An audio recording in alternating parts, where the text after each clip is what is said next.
This young lady could have just as well been talking, though, about this generation. I think this generation of young people is super underrated.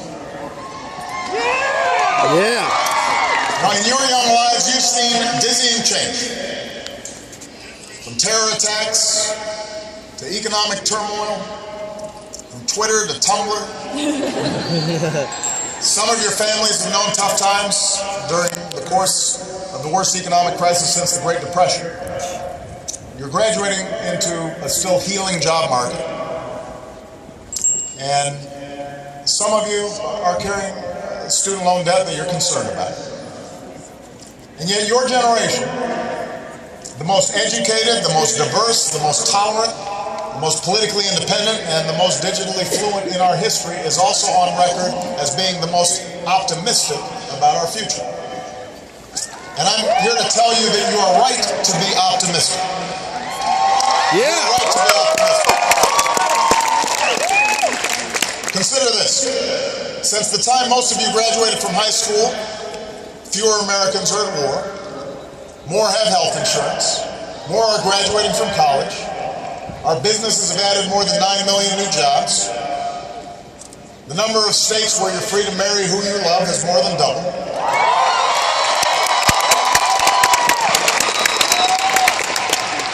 And that's just some of the progress that you've seen while you've been studying here at UC Irvine. But we do face real challenges. Rebuilding the middle class and reversing inequalities rise.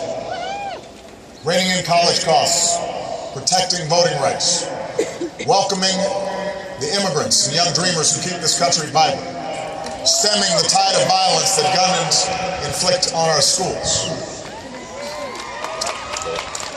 We've got some big challenges, and if you're fed a steady diet of cynicism that says nobody's trustworthy and nothing works and there's no way we can actually address these problems, then the temptation is to just go it alone, to look after yourself and not participate in the larger project of achieving our best vision of America. And I'm here to tell you, don't believe the cynicism. Guard against it. Don't buy into it. Today I want to use one case study to show you that progress is possible and perseverance is critical. I want to show you how badly we need you, both your individual voices and your collective efforts, to give you the chance you seek to change the world and maybe even save it. I'm going to talk about one of the most significant long-term challenges that our country and our planet faces: the growing threat of a rapidly changing climate. Now, this isn't a policy speech. I understand it's a commencement, and I already delivered a long climate address last summer. I remember because it was 95 degrees, and my staff had me do it outside, and I was pouring with sweat as a visual aid. And since this is a very educated group, you already know the science. Burning fossil fuels releases carbon dioxide. Carbon dioxide traps heat. Levels of carbon dioxide in our atmosphere are higher than they've been in 800,000 years. We know the trends. The 18 warmest years on record have all happened since you graduates were born. We know what we see with our own eyes. Out west, firefighters brave longer, harsher wildfire seasons. States have to budget for that. Mountain towns worry about what smaller snowpacks mean for tourism. Farmers and families at the bottom worry about what it will mean for their water. In cities like Norfolk and Miami, streets now flood frequently at high tide. Shrinking ice caps have National Geographic making the biggest change in its atlas since the Soviet Union broke apart. So the question is not whether we need to act. The overwhelming judgment of science, accumulated and measured and reviewed over decades, has put that question to rest. The question is whether we have the will to act before it's too late. For if we fail to protect the world we leave, not just to my children, but to your children and your children's children, we will fail one of our primary reasons for being on this world in the first place. And that is to leave the world a little bit better for the next generation. Now the good news is you already know all this. UC Irvine set up the first Earth System Science Department in America.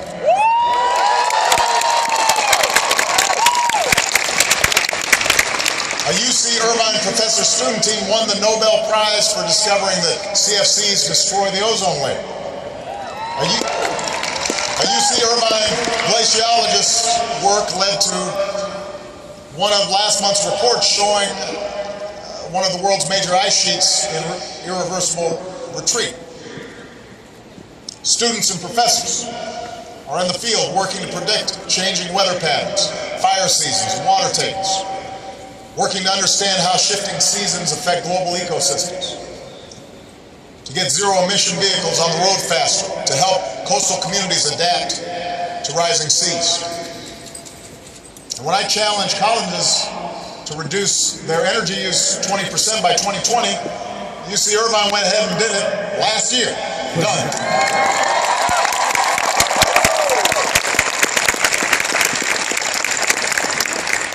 So UC Irvine's ahead of the curve. All of you are ahead of the curve. Your generation reminds me of something President Wilson once said. He said, "Sometimes people call me an idealist. Well, that is the way I know I am an American." That's who we are. If you need a reason to be optimistic about our future, then look around this stadium, because today in America, the largest single age group is 22 years old. And you are going to do great things. And I want you to know that I've got your back. Because one of the reasons I ran for this office was because I believed our dangerous addiction to foreign oil left our economy at risk and our planet in peril. So when I took office, we set out to use more clean energy and less dirty energy and waste less energy overall. And since then, we've doubled the distance our cars will go on a gallon of gas by the middle of the next decade. We've tripled the electricity we harness from the wind, generating enough last year to power every home in California. We've multiplied the electricity we generate from the sun 10 times over. And this state, California, is so far ahead of the rest of the country in solar that earlier this year, solar power met 18% of your total power demand one day.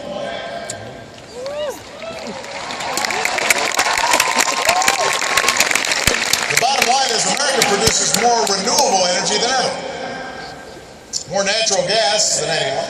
And for the first time in nearly 2 decades, we produce more oil here at home than we buy from other countries. And these advances have created jobs and grown our economy and helped cut our carbon pollution to levels not seen in about 20 years.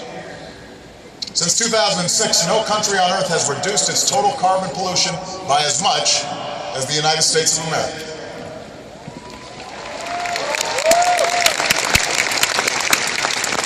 So that's all reason for optimism.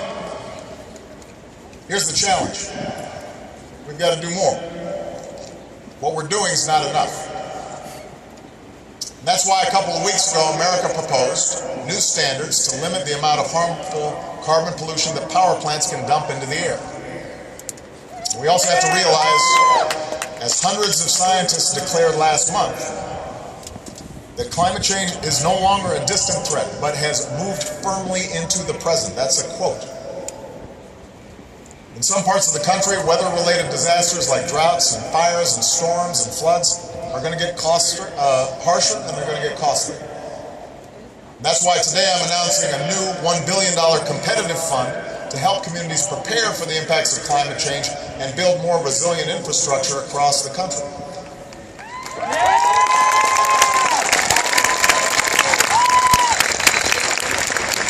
So it's a big problem. But progress, no matter how big the problem, is possible. That's important to remember, because no matter what you do in life, you're going to run up against big problems in your own personal life and in your communities and in your country. There's going to be a stubborn status quo, and there are going to be people determined to stymie your efforts to bring about change. There are going to be people who say you can't do something. There are going to be people you say you shouldn't bother. I've got some experience in this myself.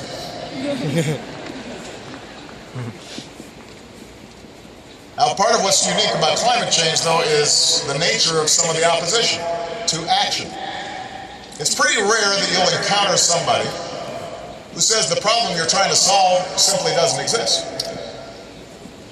When President Kennedy set us on a course for the moon, there were a number of people who made a serious case that it wouldn't be worth it. It was going to be too expensive, it was going to be too hard, it would take too long. But nobody ignored the science. I don't remember anybody saying that the moon wasn't there or that it was made of cheese. Today's Congress, though, is full of folks who stubbornly and automatically reject the scientific evidence about climate change. They will tell you it is a hoax or a fad. One member of Congress actually says the world is cooling. There was one member of Congress who mentioned a theory involving dinosaur flatulence, which I won't get into, but their view may be wrong and a fairly serious threat to everybody's future, but at least they have the brass to say what they actually think. There's some who also duck the question. They say, when they're asked about climate change, they say, hey, look, I'm not a scientist. And I'll translate that for you. What that really means is, I know that man-made climate change really is happening, but if I admit it, I'll be run out of town by a radical fringe that thinks climate science is a liberal plot, so I'm not going to admit it. Now, I'm not a scientist either, but we've got some really good ones at NASA. I do know that the overwhelming majority of scientists who work on climate change, including some who once disputed the data, have put that debate to rest. The writer Thomas Friedman recently put it to me this way. We were talking, he says, your kid is sick. You consult 100 doctors. 97 of them tell you to do this. 3 tell you to do that. And you want to go with the 3? The fact is, this should not be a partisan issue. After all, it was Republicans who used to lead the way on new ideas to protect our environment. It was Teddy Roosevelt who first pushed for our magnificent national parks. It was Richard Nixon who signed the Clean Air Act and opened the EPA. George H.W. Bush, a wonderful man who at 90 just jumped out of a plane in a parachute, said that human activities are changing the atmosphere in unexpected and unprecedented ways. John McCain and other Republicans publicly supported free market-based cap and trade bills to slow carbon pollution just a few years ago, before the Tea Party decided it was a massive threat to freedom and liberty. These days, unfortunately, nothing's happening. Even minor energy efficiency bills are killed on the Senate floor. And the reason is because people are thinking about politics instead of thinking about what's good for the next generation. What's the point of public office if you're not going to use your power to help solve problems? Yeah.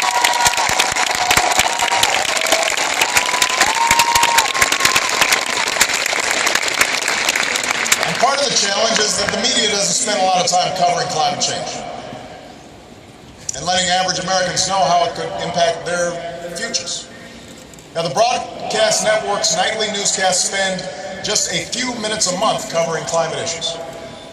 On cable, the debate's usually between political pundits, not scientists. When we introduced those new anti-pollution standards a couple of weeks ago, the instant reaction from Washington's political press wasn't about what it would mean for our planet.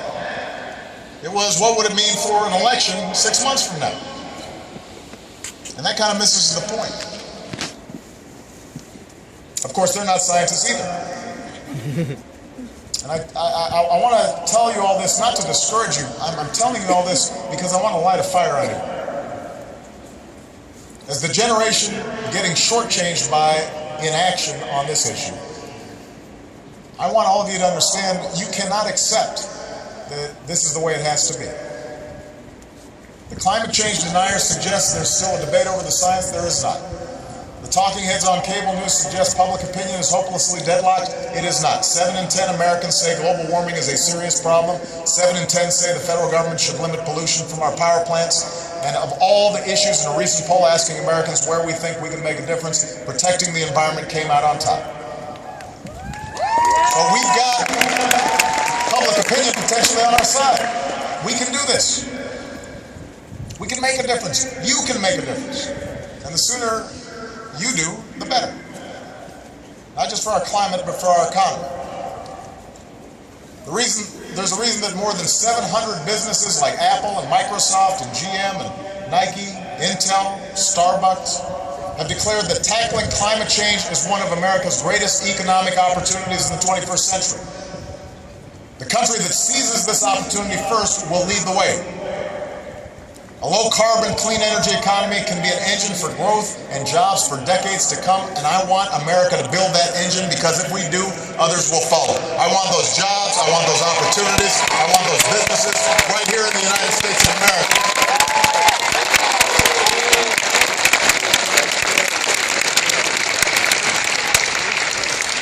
Developing countries are using more and more energy, and tens of millions of people are entering the global middle class, and they want to buy cars and refrigerators. So if we don't deal with this problem soon, we're going to be overwhelmed. These nations have some of the fastest rising levels of carbon pollution.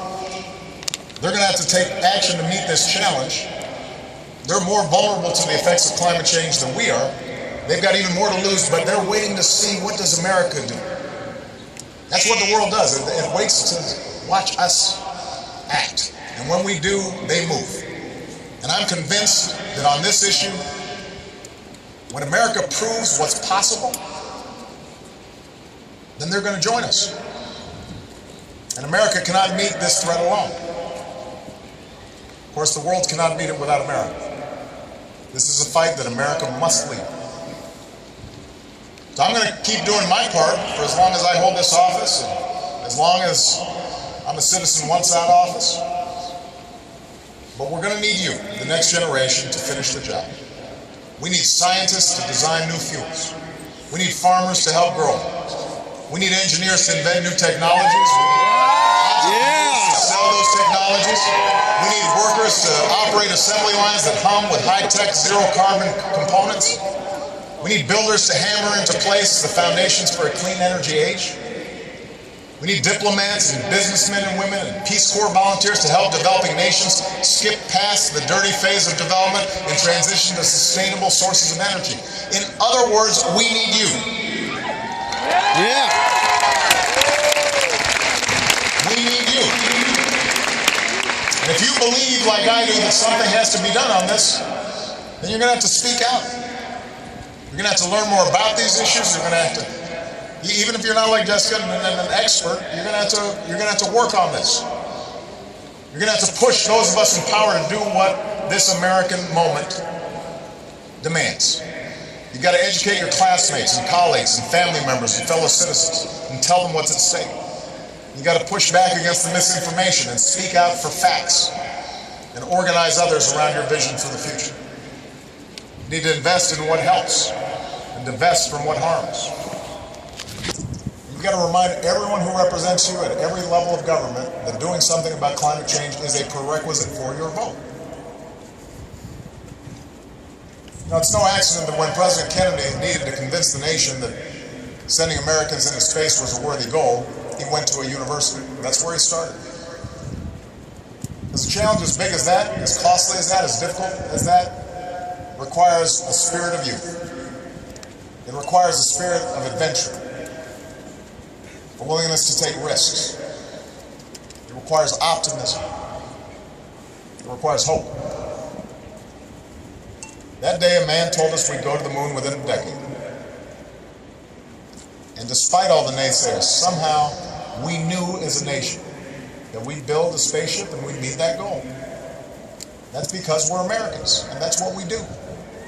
Even when our political system is consumed by small things, we are a people called to do big things.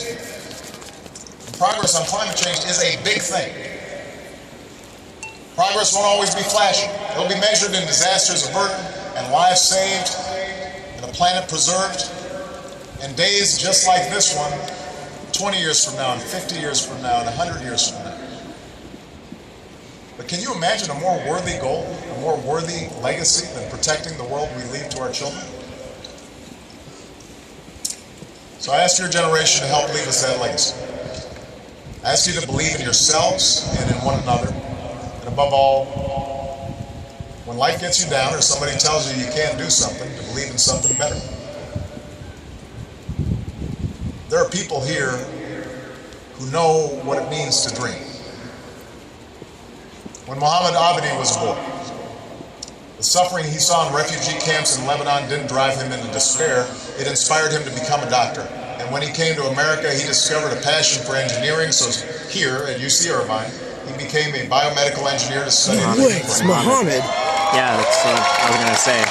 Oh my God. Muhammad said, "I'd cool, never man. come to the United States. Had I never come to the United States, I would have never had the ability to do the work that I'm doing." Yeah, I was like, He's now going to Caltech to keep doing that work. Cynthia Flores is the daughter of a single mom who worked as a seamstress and a housekeeper. The first in her family to graduate from high school. The first in her family to graduate from college. And in college, she says, "I learned about myself that I was good at advocating for others and that I was argumentative. So maybe I should go to law school." And today, Cynthia is the first in her family to graduate from law school, and she plans to advocate for the rights of workers like her mom. She says, "I have the great privilege and opportunity to answer the call of my community." The bottom line, she says, is being of service. On 9/11, Aaron Anderson was a sophomore in college. Several months later, he was in training for Army Special Forces. He fought in Afghanistan, and on February 28th, 2006, he was nearly killed by an IED. He endured dozens of surgeries to save his legs. Months of recovery at Walter Reed.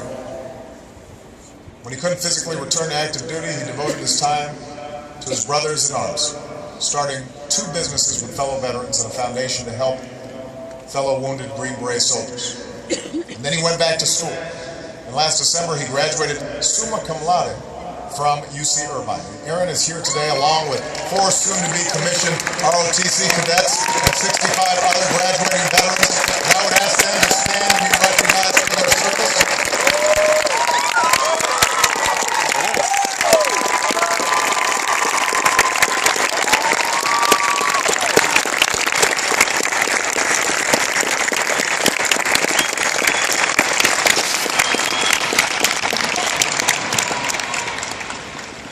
The point is, you know how to dream. You know how to work for your dreams. And yes, sometimes you may be super underrated. But you know, usually it's the underrated, the underdogs, the dreamers, the idealists, the fighters, the argumentative. Those are the folks who do the biggest things. And this generation, this 9/11 generation of soldiers, this new generation of scientists and advocates and entrepreneurs and altruists, you're the antidote to cynicism. Doesn't mean you're not going to get down sometimes. You will. You'll know disillusionment. You'll experience doubt. People will disappoint you by their actions. But that can't discourage you. Cynicism has never won a war or cured a disease or started a business or fed a young mind or sent men into space. Cynicism is a choice. Hope is a better choice. Hope is what gave young soldiers the courage to storm a beach and liberate people they'd never met. Hope is what gave young students the strength to sit in and stand up and march for women's rights and civil rights and voting rights and gay rights and immigration rights. Hope is the belief against all evidence to the contrary that there are better days ahead and that together we can build up a middle class and reshape our immigration system and shield our children from gun violence and shelter future generations from the ravages of climate change.